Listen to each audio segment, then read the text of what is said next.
नमस्कार दोस्तों। आठवें वेतन में कुछ भत्ते को कम किया जा सकता है और अगर भत्ते कम किए जाएंगे तो इसका सीधा सीधा नुकसान पड़ेगा कर्मचारियों पर। कर्मचारियों को भत्ते कम करने से नुकसान ना हो, इसके लिए उनके सैलरी में जो बेसिक सैलरी है उसमें या फिर अन्य सुविधाओं में इजाफा करना होगा। तो आइए आज हम लोग जानते हैं क्या क्या भत्ते जो है गवर्नमेंट खत्म करने जा रही है और किन नई सुविधाओं को लागू करने जा रही है। आठवें वेतन आयोग को लेकर लगातार नई नई जानकारियां सामने आ रही है। माना जा रहा है कि पिछले सातवें वेतन आयोग की तरह इस बार भी कुछ भत्तों को कम किया जाएगा, जिसके कारण कर्मचारियों के वेतन और सुविधाओं पर असर पड़ सकता है। सातवें वेतन आयोग में सरकार ने कई छोटे मोटे भत्ते को बंद कर दिया था और उनकी जगह बड़ी बड़ी सुविधाएं लेके आई थी। तो छोटे मोटे भत्तों को बंद करके सही भत्तों को मर्ज करके नए भत्तों में, नई सेवाओं में शामिल कर दिया गया था और माना जा रहा है कि इस बार भी सरकार जो है ऐसा ही कुछ करेगी। इससे क्या होता है कि भत्तों की छोटी छोटी जो संख्याएं होती है वो भत्ते की संख्याएं कम हो जाती है। भत्ते मिलते हैं लेकिन उनकी संख्याएं कम हो जाती है, सबको एकीकृत कर दिया जाता है। इससे क्या है कि ये वेतन आयोग का जो भत्ते देने का सिस्टम है वो बहुत ही सिंपल और ट्रांसपेरेंट हो जाता है। तो इस तरह माना जा रहा है कि इस बार आठवें वेतन आयोग में भी कुछ भत्ते को कम करके इनकी संख्या कम कर दी जाएगी, ताकि ये भी जो है सातवें वेतन आयोग से ज्यादा ही सिंपल और ट्रांसपेरेंट हो सके। जानकारों का मानना है कि अगर कुछ भत्ते हटाए जाते हैं तो इसका सीधा नुकसान जो है वो कर्मचारियों पे पड़ेगा।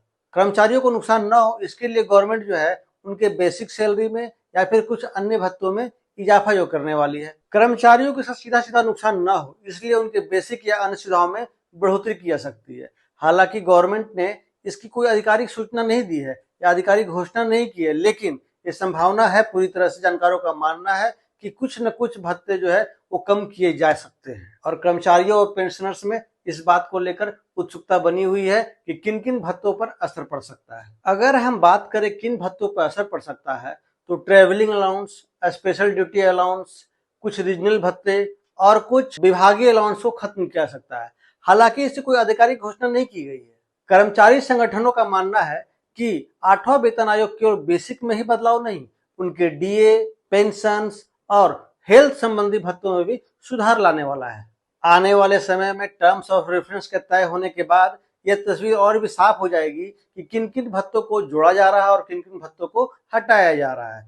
हालांकि अभी तक जो है टर्म्स ऑफ रेफरेंस तय नहीं होने की वजह से गवर्नमेंट ने आठवें वेतन आयोग का कोई नोटिफिकेशन नहीं जारी किया है और इसी वजह से डिले हो रहा है। आठवां वेतन आयोग का नोटिफिकेशन निकलते ही जो है इसके सदस्य और अध्यक्ष की नियुक्ति कर दी जाएगी और इसके बाद जो भी विभिन्न संगठनों द्वारा मांग पत्र दिया गया है उनकी बातों को ध्यान में रखते हुए जिन जिन को सरकार मंजूरी देती है उसको आठवें वेतन आयोग में शामिल किया जाएगा और इसके बाद जो है आठवां वेतन आयोग लागू हो जाएगा। जैसा कि हम लोग समझ रहे हैं कि नोटिफिकेशन जारी होने में डिले हो रहा है तो आठवां वेतन आयोग लागू होने में भी समय लगेगा। इसके लागू होने में लगभग ये 2027 के लास्ट दिसंबर तक या फिर 2028 के जनवरी तक में लागू होने का संभावना है, क्योंकि सातवां वेतन आयोग को अगर रूपरेखा को देखेंगे हम लोग तो समझ में आ जाएगा कि किसी भी वेतन आयोग के अध्यक्षों और सदस्यों की नियुक्ति के बाद मिनिमम लगभग 3 साल जो है वो गैप होता है। 3 साल की अवधि लगती है वेतन आयोग का प्रारूप तैयार करने में। तो उस हिसाब से अगर देखा जाए तो आठवां वेतन आयोग भी जो है उसको तैयार होने में 3 साल लगेगा।